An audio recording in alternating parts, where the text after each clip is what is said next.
नाजरीन, ये हम अभी बुटर हाउस जा रहे हैं। चौधरी मुख्तार अहमद बुटर, जो कि चेयरमैन, साबिक चेयरमैन टाउन कमेटी कानूनों, माशाअल्लाह। और हमारे साथ इस मौके को यादगार बनाने के लिए नसीर असलम शराजी साहब मौजूद हैं, जो कि मुख्तार अहमद बुटर साहब के कार ख़ास हैं, ख़ास दोस्त हैं।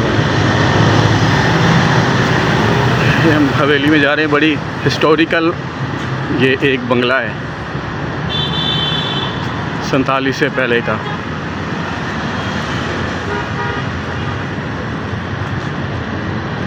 शाम का वक्त हो रहा है,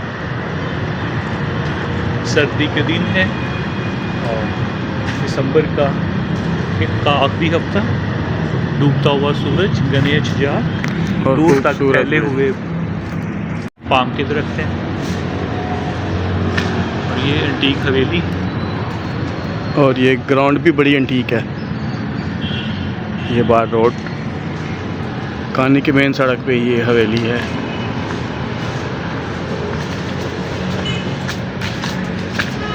एक दफ़ा हमने पूरी हवेली की वीडियो बनाई थी, ऊपर तक भी। वो वीडियो हमारे पास कहीं गुम गई, पुराने वक्त की थी, पुराने मोबाइल से थी। अब देखिए हमें शायद इधर से कितना मौका मिलता है। बुटर साहब आएंगे तो हमें इसकी हिस्ट्री बताएंगे। ये नाजरीन, ये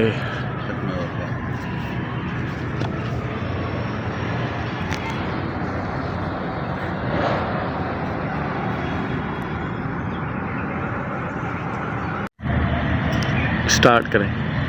बिस्मिल्लाहिर्रहमानिर्रहीम। सामीन व नाज़रीन, हमने कानूनों के हवाले से जो प्रोग्राम्स रिकॉर्ड करने हैं, इनको कहना सीरियस का नाम दिया है, और इंशाल्लाह ये किश्तवार सैयद मोहम्मद उमर शाह साहब के यूट्यूब चैनल पे आप देख सकेंगे। बहुत शुक्रिया।